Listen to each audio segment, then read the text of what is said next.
Assalamualaikum warahmatullahi wabarakatuh. Bismillah walhamdulillah wassalatu wassalamu ala rasulillah Sayyidina Muhammad bin Abdullah wa ala alihi wa sahbihi wa wala.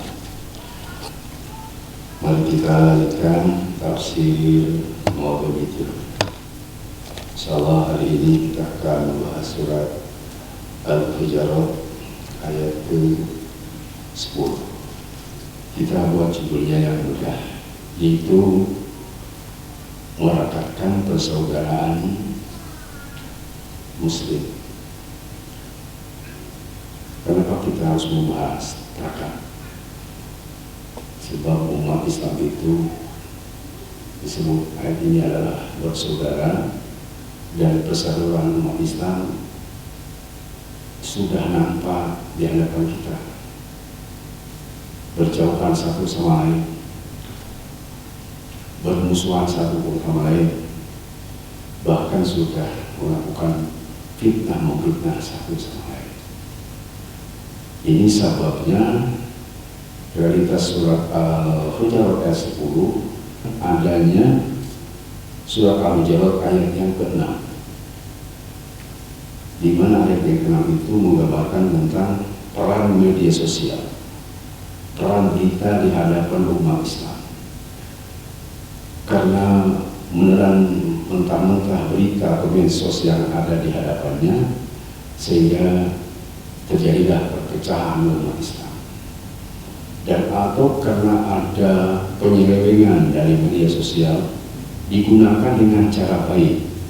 Situasi ini sebetulnya akibat dari dua hal. Yang pertama, pembawa berita itu dengan tidak fair, dengan tidak bukti, alias berita hoax atau bohong, atau dia berbuat bohong.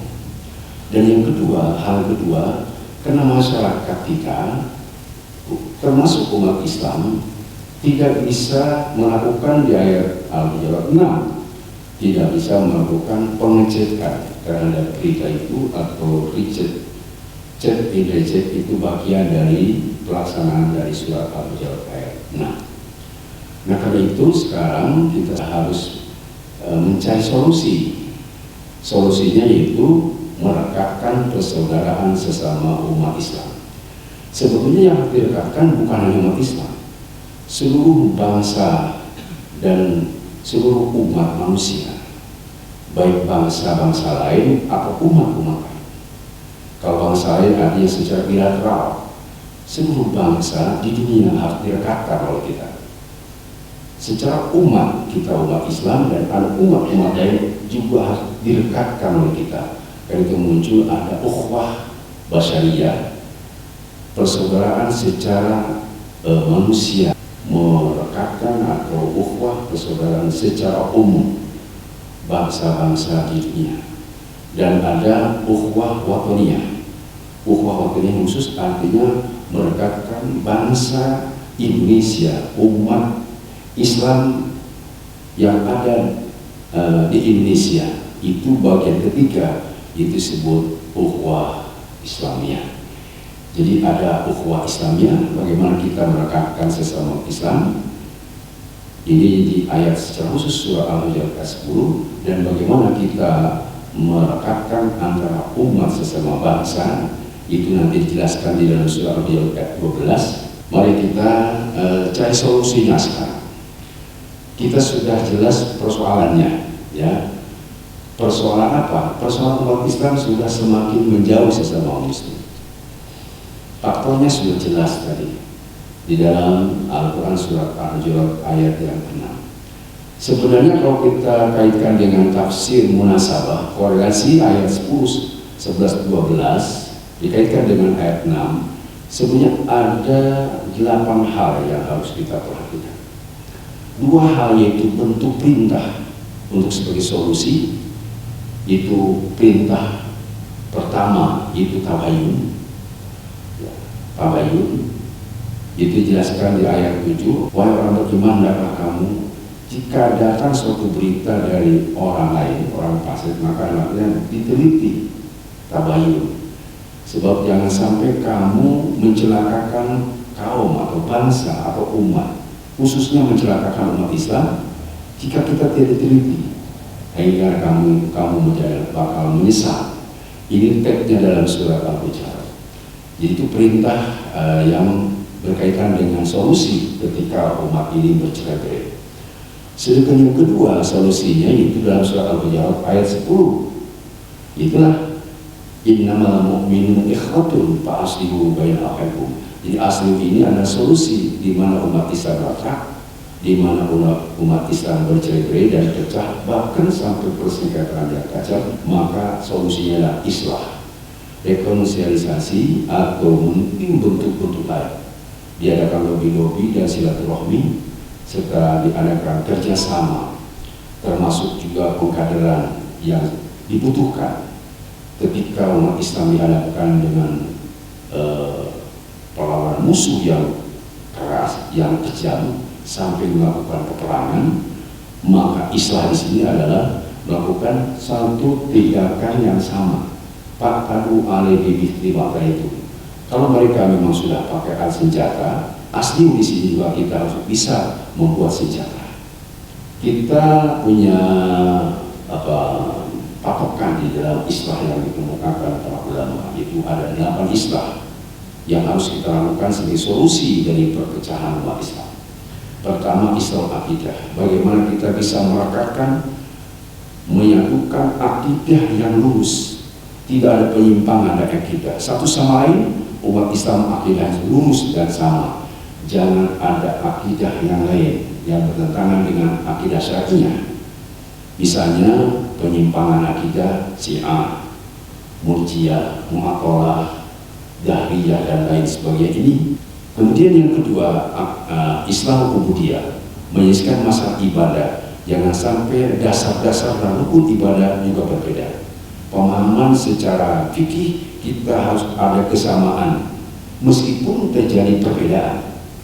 Perbedaan harus disikapi dengan nilai-nilai persamaan, bahwa kita harus melakukan yang sesuai dengan keyakinan kita dari perbedaan. Ini dalam hal yang kedua. Kemudian nanti ada islahul a'ilah, perbaikan keluarga yang ketiga. Juga harus diselesaikan oleh kita secara personal, dan kalau tidak kita harus melibatkan pihak lain. Kemudian yang keempat, asli islah tarbiyah wa dakwah. Bagaimana pendidikan dan dakwah kita juga itu harus diperbaiki oleh kita. Kemudian yang keenam itu ada islah al-siyasah, bagaimana perpolitikan kita juga harus diperbaiki oleh kita. Kemudian yang ketujuh yaitu islahul wataniyah, perbaikan secara kebangsaan. Kita harus memperbaiki bangsa kita, harus menyatu untuk menegakkan nilai-nilai kebenaran di dalam suatu bangsa. Yang terakhir adalah bagaimana kita islahul iktisadiyah, memperbaiki sistem perekonomian kita, terutama kita kembangkan ekonomi kerakyatan demi utuhnya kesatuan bangsa, agama, dan negara. Sebab kesenjangan masalah ekonomi itu justru faktor yang paling dominan di mana umat Islam bisa berpecah belah. Inilah 8 islah samaniyah yang sudah dideklarasikan oleh para ulama kita. Berikutnya kita juga harus ingat tentang solusi yang berikutnya. Ada 6 larangan. 3 larangan di dalam surat Al-Hujurat ayat yang ke-11. Pertama, tidak bersukhriyah, mengolok-olokkan orang lain. Sebab bentuk yang diolokkan itu jelek. Justru bahkan bisa saja yang jelek adalah yang mengolok-olokkan. Tidak boleh saling ijik, tidak boleh saling hina-hina. Kemudian yang kedua, wala tarbisu anfusakum, jangan saling mencerca, jangan saling memaki. Kalau humaza itu hanya mencerca dengan lisan. Kalau humaza mencercanya dengan tindakan. Kalau kita membuat chat di WA misalnya mencerca orang dengan kata-kata, itu namanya humaza. Tapi kalau membuat gambar yang tidak mengenakan orang lain, memfitnah dengan gambar, dengan surah, itu sudah masuk humaza. Ini larangan yang kedua. Dan yang ketiga, kita tidak boleh tanabus. Tanabus itu memanggil dengan kata-kata lain. Tidak boleh. Misalnya, ya yang tidak mengenakan. Kata-kata yang tidak mengenakan bagi umat Islam, misalnya disebut kardun. Ini panggilan-panggilan yang tidak mengenakan bagi umat Islam. Apalagi dimunculkannya dari umat Islam itu sendiri. Tidak boleh umat Islam saling mencerca, saling mengejek, dan saling memanggil dengan kata-kata yang tidak pantas. Sebab bi'sal fusuq ba'dal iman. Seburuk-buruknya perkataan itu nama yang panggilannya atau memanggil dengan nama yang tidak baik. Kemudian yang keempat, larangannya adalah tidak boleh suudzon. Ijtanibu katsiran minadh-dhanni. Sebab inna ba'dal ismun, sedikit saja berprasangka itu adalah dosa. Berikutnya yang dilarang adalah wala tajassasu, yang ketujuh, tidak boleh mengorek-orek kesalahan orang lain, kejelekan orang lain. Tuba liman sallallahu alaihi binafsi walam yastagil an binnas. Bahagia sekali orang yang selalu mengorek kesalahan diri sendiri dan tidak pernah mengorek kesalahan orang lain. Ini yang ketujuh. Dan yang kedelapan, tidak boleh ada ghibah. Ghibah itu mengunci orang lain, apalagi memfitnah orang lain. Ini larangan yang keenam. Hadirin dan Allah, karena itu kita juga harus melihat makna dari ayat ini, aspek manfaatnya. Kalau kita melakukan islah, apakah itu rekonsiliasi atau kerjasama atau silaturahmi dan bentuk-bentuk lain yang diartikan makna islah. Sebab islah itu adalah kata yang bermakna ganda, yaitu lafaz mustarok. Sehingga metode, cara, dan hal yang dilakukan sesuai dengan tujuan dan visi-misinya di dalam berbuat islah. Misalnya saja ada beberapa hadis yang harus kita kemukakan secara normatif. Al-Muslim akhul Muslim. Ini di dalam kitab Bukhari halaman nomornya 4000, nomornya 2443. Di dalam Muslim nomornya 251. Hadisnya cukup terkenal. Al-Muslimu akhul Muslim la yudlimuhu wa la yuslimuhu.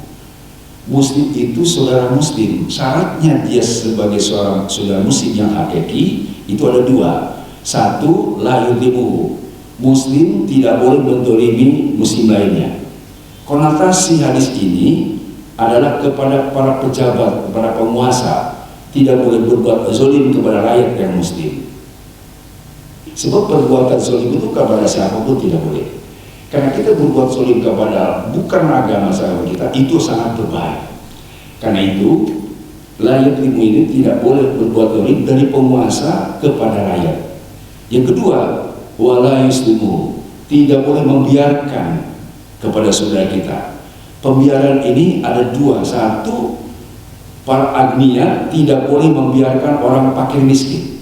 Berikanlah dia haknya, infak, zakat, dan sedekah. Dan yang kedua, tidak boleh dibiarkan orang bodoh dari ustadz, mualim, ajaran, dan kiai. Mualim, ustadz, ajaran, kiai, dia harus berdakwah, mengajak orang dan melarang kemaksiatan. Itu tadi maksud ahlul muslim, tidak boleh membiarkan. Adapun hal yang lain ketiga, saya tidak menyebutnya, meskipun ada orang. Bagaimana pakai kalau janda? Boleh nggak janda dibiarkan sama duda? Itu mah tidak masuk petnya mah, tapi maknanya boleh. Janda tidak boleh dibiarkan oleh para duda-duda. Nenek-nenek tidak boleh dibiarkan oleh para kakek-kakek. Itu makna daripada tidak boleh membiarkan. Maksudnya banyak tadi, tapi yang pentingnya adalah membiarkan orang bodoh atau membiarkan orang fakir miskin. Kemudian hadis berikutnya, ini yang tidak kalah pentingnya, karena kita sama muslim itu ada yang dekat, ada yang jauh. Kalau kepada yang dekat, pasti kita bisa menolong dengan berbagai cara. Kepada muslim yang jauh mungkin sulit, tetapi ada satu cara yang dilakukan oleh Rasulullah, dianjurkan kepada muslim untuk menolong muslim yang jauh. Yaitu di dalam hadis riwayat Imam Muslim Nomor hadisnya 2724. Hadisnya cukup mudah. Idza da'al muslimu li akhi bidalqi qala al-malak amin wa laka misluh. Apabila seorang muslim mendoakan muslim yang jauh, misalnya kita mendoakan kepada muslim Palestina, mudah-mudahan cepat merdeka, bebas dari jeratan jajahan Israel misalnya, mendoakan muslim yang di jauh, maka ketika kita mendoakan muslim di tempat jauh atau dari kejauhan dari kita, itu ada hadis Nabi, qala malak amin, malaikat mengatakan amin, semoga doa kamu diijabah oleh Allah. Wala kamislu, orang yang mendoakan juga akan kebagian apa bentuk doa yang diucapkan. Kalau memang dia mendoakan orang yang selamat, dia selamat. Berikutnya, yang paling mudah dilakukan oleh siapapun, baik yang jauh atau dekat, itu hadis yang terkenal diriwayatkan Imam Muslim, hadis nomor 2773. Wallahu fi auni abdi maka abdu fi auni akhi. Orang akan menolong kepada seorang muslim yang muslim itu menolong saudaranya. Kalau ada saudaranya tolong dengan bentuk apapun, maka muslim itu akan mendapat pertolongan dari Allah Subhanahu wa taala. Sedangkan tadi tentang kerjasama yang baik itu dijelaskan di dalam hadis Bukhari nomor 481 atau Muslim nomor 2348. Al-mu'min lil mu'min kal bunyanil wahid yashuddu ba'du ba'da. Mukmin satu dengan lain itu seperti bangunan yang satu, harus saling memperkuat satu sama lain. Itulah disebut judul kita, harus saling mengeratkan ini dan merajut ketika sudah mau lepas, dijahit kalau sudah robek, dan direkap kalau memang. Jadi perkap itu sebenarnya lebih hebat di merajut dan menjahit, sebab merekap itu benda yang sudah pecah itu hanya pakai lem yang kuat. Kekuatan lem inilah yang bisa merekatkan lagi perpecahan umat Islam. Itu ya sudu ba'do, satu sama lain harus saling memperkuat. Sehingga digambarkan Rasul, mukmin yang lain, mukmin satu dengan yang lainnya itu kal jasadil wahid, seperti satu tubuh. Idza staka min qulub tada sahil jasadil qulub. Apabila tubuh kita ada satu anggota yang sakit, semuanya itu sakit. Itu namanya bisyahri wal humma. Ketika ada orang sakit satu tubuhnya, maka dia tidak bisa tidur. Kemudian juga demam, kita juga merasakannya harus seperti itu. Derita orang lain harus juga dirasakan derita oleh kita. Perangkat yang paling utama untuk menyelesaikan persoalan ini adalah kerjasama dengan orang yang dianggap kita untuk bisa menyelesaikan. Hadirin Allah, saya ingat sebuah kisah yang mungkin dilupakan, ya, ini umat Islam khususnya. Di dalam kisah atau sejarah itu yang dilupakan dulu, kan kita pernah dijajah, Pak. Pernah dijajah. Tentu saja dijajah itu ya ingin merdeka. Menjelang kemerdekaan, umat Islam khususnya, umumnya bangsa Indonesia pernah merasa goncang, pernah merasa susah untuk mengusir para penjajah itu. Kenapa? Saking dasar dan kuatnya para penjajah. Sehingga pada saat itu Masyumi menyikapi tentang penjajah ini harus dengan cara yang seimbang.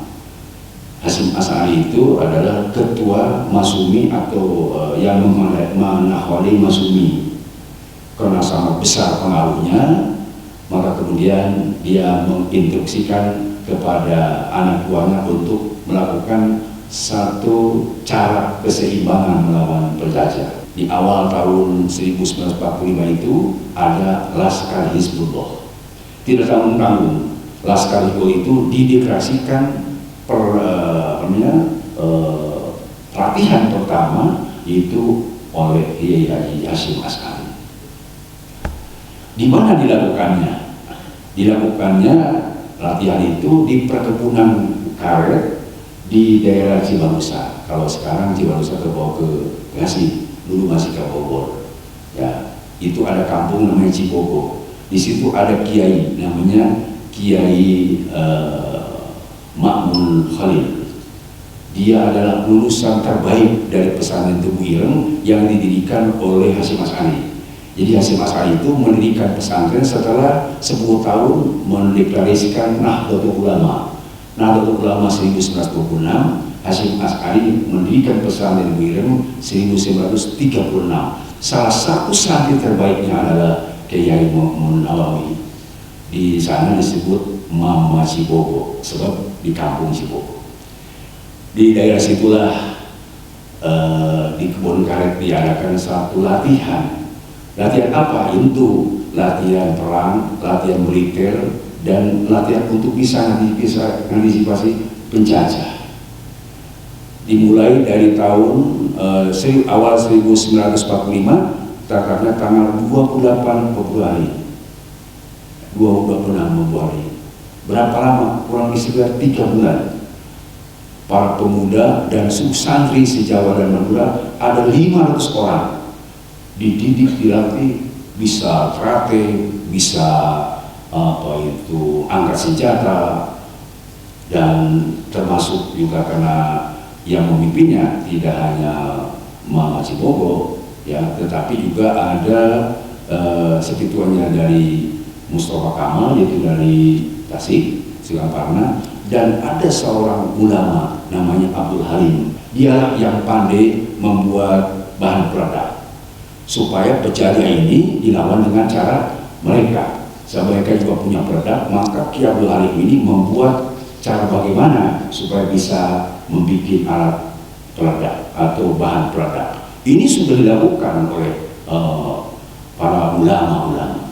Sebetulnya kalau kita melihat ke belakang, kejadian ini karena ada sebuah strategi oleh Jepang, di mana di Cibogo itu dekat kantor pemerintahan militer Jepang. Ya, itu yang terkenal perdana menterinya yaitu Kuniaki Kaiso. Kuniaki Kaiso itu ada perdana menterinya di Jepang. Dia mengimbaukan, saya tetap akan memberi opsi kepada bangsa ini supaya bisa merdeka. Dengan sebab dari Kuniaki Kaiso ini akan merdeka, maka didekati oleh para ulama. Ya, di antaranya tadi Hasyim Asy'ari supaya bisa ada hubungan antara kemiliteran Jepang dan supaya bisa mengusir penjajah, sehingga mereka bekerja sama dengan penguasa Jepang pada saat itu yang ada di Cibarusah. Ada kurang lebih sekitar 500 yang dibina dari seluruh Jawa dan Madura. Seorang pesantren wajib mengirim 5 orang, jadi berarti 100 pesantren dididik oleh para ahlinya untuk tadi melawan penjajah. Luar biasa. Karena itu setelah 3 bulan dibina, maka selesai mereka harus pulang ke kampung masing-masing untuk melakukan hal yang sama, yaitu melakukan latihan-latihan untuk bisa mengalahkan penjajah. Ya, ada yang bisa angkat senjata, yang naik kuda, dan macam-macam mereka belajar itu. Ya, nah di antaranya yang paling banyak alumninya adalah dari Surabaya. Di Surabaya itu kita kenal Arek-Arek Surabaya, di mana setelah merdeka Presiden Soekarno-Hatta dan kemudian minta fatwa kepada Hasyim Asy'ari, maka disuruh keluar fatwa itu fatwa jihad.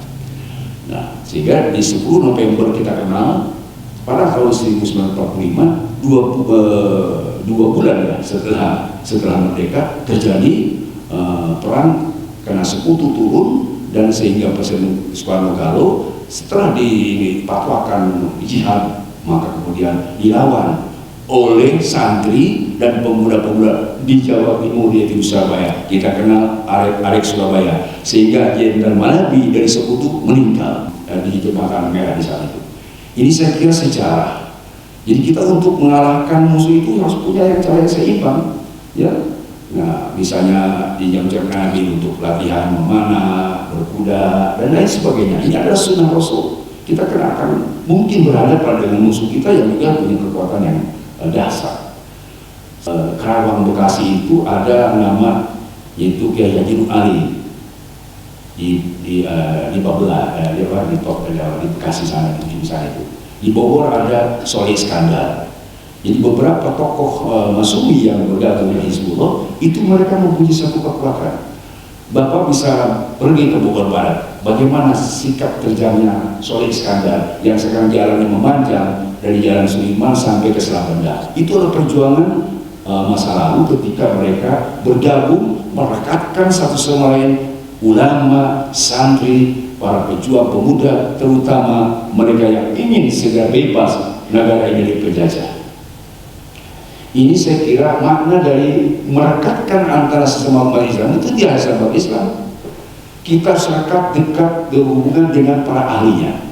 Ahli ekonomi kita dekatin, ahli teknologi kita dekatin, ahli militer kita dekatin, dan seluruh ahli di bidangnya kita harus dekat, termasuk juga para ahli kesehatan. Sebab manusia itu perlu juga sehat, selain sejahtera perlu sehat, perlu aman, perlu damai. Kita harus belajar dengan ahli di bidangnya. Ini saya kira makna surat Al-Hujurat ayat ke-10. Mudah-mudahan makna ayat surat Al-Hujurat ke-10 ini bisa dimaknai dengan cara yang baik oleh kita semua. Itu bagaimana maknanya islah. Islah tidak hanya berdamai, sebab damai itu adalah suatu kalimat yang multitafsir atau banyak makna. Mana mungkin orang bisa damai tanpa ada ilmu yang disebut lobby dengan penguasa dan kerjasama dengan ahli-ahlinya bidang ekonomi dan lain-lain. Ini artinya perdamaian itu kalimat Islam, sehingga diartikan oleh para ulama Islam itu adalah perbaikan. Meskipun saya lihat dan saya dengar tadi pasti bainakum itu harus didamaikan, sebab memang awal ayat 10 ini dimulai dari ayat 9 ketika ada persengketaan antara sesama umat Islam, itu harus didamaikan. Ya, ketika terjadi persengketaan, perbedaan, itu harus didamaikan. Nah, kalau sekarang untuk mengantisipasi sebelum ada persengketaan, sebelum ada perdebatan dan sebelum ada peperangan, kita harus melakukan makna yang sangat mutiara. Saya kira seperti itu. Saya mengajak kepada umat Islam, tidak hanya di GCP di Bogor, umat Islam seluruhnya, mari kita rekatkan umat Islam sesama umat Islam. Sebab kita punya logika, kalau umat Islam dengan umat Islam saya tidak dekat, tidak dekat, tidak bersatu, itu obat lain yang akan menertawakan dan bahkan mungkin ada celah untuk tidak diserang. Ini sama dengan Al-Quran menggambarkan ati Allah wa ati Rasul wa la tanaza'u fatafsalu wa tadhhabu rihukum. Wahai orang beriman, taatilah Allah, taati Rasul, jangan kamu bercerai, jangan kamu berpisah, jangan kamu bertengkar. Sebab apa? Fatafsalu, kalau bertengkar kamu tidak punya apa? Tidak punya kekuatan dan habari hukum. Kekuatan akhirnya hilang. Makanya kita kenal ada peribahasa bersatu kita teguh, bercerai kita acak-acakan. Jadi ini maksud saya tadi, kasmat asli ini kita acak-acakan karena bercerai. Kalau runtuh itu ya sudah nauzubillah ya, yang sampai runtuh kita acak-acakan, saya berantakan, sudah pusing kita. Saya sebagai orang yang bertugas untuk memberi informasi, hanya sebagai informasi, pelaksanaannya mari kita satu demi satu kita bekerja. Berawal dari satu teori kita Pak harus punya cita-cita besar. Apa cita-cita besar? Umat Islam hebat, umatnya sejahtera bahagia, dunia dan akhirat, itu cita-cita besar. Tetapi untuk supaya target tercapai cita-cita besar kita harus dimulai dari yang kecil saat ini. Sekali lagi, kita bercita-cita besar untuk memiliki kekuatan yang dahsyat umat Islam, dan harus dimulai saat ini dari yang terkecil terwujud. Kalau dimulai dari kecil saat ini, jangan punya cita-cita kecil tidak dimulai-mulai, itu tidak akan jadi. Cita-cita kecil saja kalau tidak dimulai saat ini tidak akan jadi, apalagi cita-cita besar tidak dimulai oleh kita, tidak akan jadi. Saya itu logikanya itu. Kita memang punya hajat yang besar, baik secara ideologi, baik secara sosiologi, tapi yang jelas kita ini sebagai muslim harus punya kekuatan dan harus pandai mengantisipasi masalah. Ya, apa itu maksud kekuatan? Kekuatan kita pelihara dulu. Pelihara dulu kegiatan kita. Jangan sampai kekuatan kita lemah sehingga ada celah-celah mereka untuk masuk. Di dalam tafsir ayat 9, ayat 9, 10 surah Al-Hujurat ini, kalau saya lihat ada ahlul biddin, itu saudara seagama. Ya, saudara seagama itu kalau istilah sekarang saudara seideologi. Ya, saudara seideologi, seide kita. Ya. Ada lagi ahlul bin nasbi, itu saudara biologi, saudara setansa. Sejarah logika apa? Sejarah logika saintifik, misalnya maaf ya, kita muslim sesama muslim, tapi acuh tak acuh, cuek, tidak membantu program kita, tidak setuju kepada kita. Sementara ada saudara yang bukan senasab, bukan secara biologis, saudara seideologi, membantu kita, menolong kita. Saya tanya ke bapak-bapak, kira-kira cenderung kemana? Saya yakin Bapak akan memilih saudara seagama yang membela, yang mendorong kebenaran, dibandingkan kalau punya saudara senasab justru tidak membela agama, tidak membela kebenaran. Bahkan mungkin ketika sedang sakit tidak datang, tidak nengok. Sudah 7 hari, 10 hari di rumah sakit, saudara senasab tidak nengok. Sementara bukan saudara senasab datang kepada kita, nengok kepada kita, memberi sesuatu. Saya yakin Bapak akan memilih saudara seideologi. Itulah sebut innamal mu'minuna ikhwah. Saudara yang sebenarnya adalah saudara yang disebut al-mu'min. Itu kalau makna alifnya, alif lam lil kamal tadi. Ya. Muslim yang sebenarnya, mukmin yang sebenarnya adalah saudara yang satu sama lainnya saling membantu, saling tolong-menolong, dan selalu merakatkan hubungan. Yang terakhir, saya lihat di dalam surat Al-Hujurat ini kalimatnya Pak, innamal mu'min ikhwatun fa'aslihu bainakum wattaqullah. Perdamaikanlah, perbaikilah saudara kamu seagama, lalu kamu bertakwa kepada Allah. Ini berbeda dalam surat An-Nisa ayat 1. Kalau di An-Nisa ayat 1, saudara senasab justru nomor 2. Pertama Allah menyebutkan takwa kepada Allah. Ya ayyuhallaz ittaqullaha alladzi khalaqakum min nafsin wahidah wa khalaqa minha zawjaha wa batha minhuma rijalan katsiran wa nisaa wattaqullaha alladzi tasaaluna bihi wa arham. Jadi di surah An-Nisa itu takwa kepada Allah didahulukan, baru menjalin hubungan kekeluargaan senasab nomor 2. Sekali lagi, di surat Al-Hujurat justru menyelesaikan persoalan saudara seagama didahulukan sebagai takwa nomor 2. Maksudnya apa? Menyelesaikan persoalan saudara dan saudara jauh lebih penting dibandingkan dengan kita sebut mencari takwa yang sebenarnya.